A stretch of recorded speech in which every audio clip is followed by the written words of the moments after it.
익스트랙션 슈터 게임에서 가장 중요한 건 뭘까요? 쫄깃한 긴장감, 치밀한 설계. 저도 한때 그렇게 생각했던 때가 있었습니다. 하지만 중요한 건 그런 게 아니라는 걸 한 사람이 깨닫게 해주었죠. 니키타 부야노프. 내가 죽었을 때 게임을 계속할 수 있도록 동기부여를 해주는 게 아니라 옆에서 이라고 비웃고 있을 새끼가 디렉터인 것만큼 최악인 건 없습니다. 만약에 닌텐도의 미야모토 시게루가 지스타에 온다고 쳐보자고요. 와, 어디에 사인을 받아야지? B2B 가격이 얼마였더라? 하는 생각을 할 거 아니에요. 근데 니키타가 지스타에 출연한다고 하면 우리나라의 총기합법화 법률안이 굉장히 스무스하게 통과되는 일련의 과정만 그려질 뿐입니다. 그런 의미에서 이스케이프 프롬 더코프라는 누가 봐도 타르코프의 파쿠리 게임인 무언가를 찾았을 때 내 머릿속은 무언가 잘못되었다는 생각보다 꽃이라는 생각이 지배하고 있었죠. 알아요. 굉장히 잘못된 생각이죠. 근데 나도 사람인지라. 그리고 그런 게 저만은 아닌 듯 게임의 평점은 압도적으로 긍정적을 찍고 있었어요. 잠깐, 아무리 니키타가 병신짓을 많이 했다고 해도 한 디렉터에 대한 반감만으로 악행을 찍을 수 있을 리가 있을 것 같아.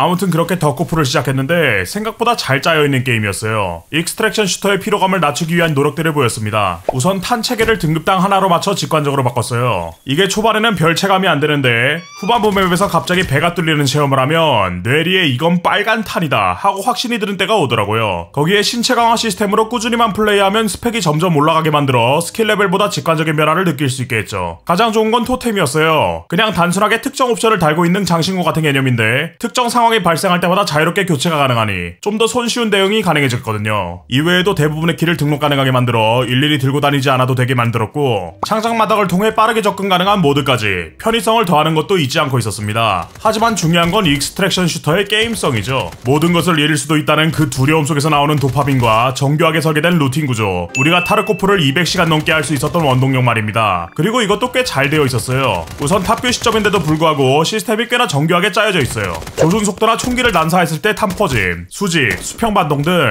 총기에 관련된 시스템이 시점에 맞게 제대로 구현되어 있었죠. 이러한 시스템들은 총기에 여러가지 부품을 붙여 개조하는 맛을 더해주고 세팅을 했을 때의 쾌감으로 이어집니다. 창고는 언제나 아슬아슬하게 모자란 상황을 유지하니 당연하게도 업그레이드를 갈망하게 되는데 이는 곧바로 플레이 원동력으로 이어지죠. 게임의 구성도 꽤 괜찮았어요. 제로존에서 게임을 어느 정도 익히고 창고 구역에서 첫 번째 벽인 로드를 만나 이 게임이 생각보다 쉽지만은 않다는 것을 배우며 그 벽을 넘었을 때 농장 구역이라는 본격적인 게임이 진행되는 무대로 이어지는 구성. 물론 이 농장이 미국 농장을 말하는 것이었는지 다른 지역에 비해 심각할 정도로 넓어서 이 지역에서 플레이 타임의 절반 이상을 보내고 보스도 뒤지게 많은데 스폰은 랜덤이라 내가 잡을 보스가 스폰되어 있기만을 바라야 하는 끔찍한 가차에 시달리긴 하지만 PVE 게임이니 스폰만 되어 있다면 나만의 템포로 게임을 이끌어갈 수 있다는 점이 이러한 요소를 어느 정도 완화해주더라고요. 이렇게 지역이 잘 구성되어 있는 것은 차치해 두고서라도 퀘스트 라인이 굉장히 잘 잡혀 있습니다. 빈말이 아니라 퀘스트를 쭉 따라가기만 해도 게임 내에서 할 수 있는 대부분의 체험을 할 수 있게 설계되어 있고 버려지는 아이템이 거의 없게 디자인해 놓았습니다. 이렇게 퀘스트를 쭉 따라가면 엔딩을 볼 수 있는데 구색만 갖춘 엔딩이지만 스포일러가 될 수도 있으니 잠시 경고음을 냅시다.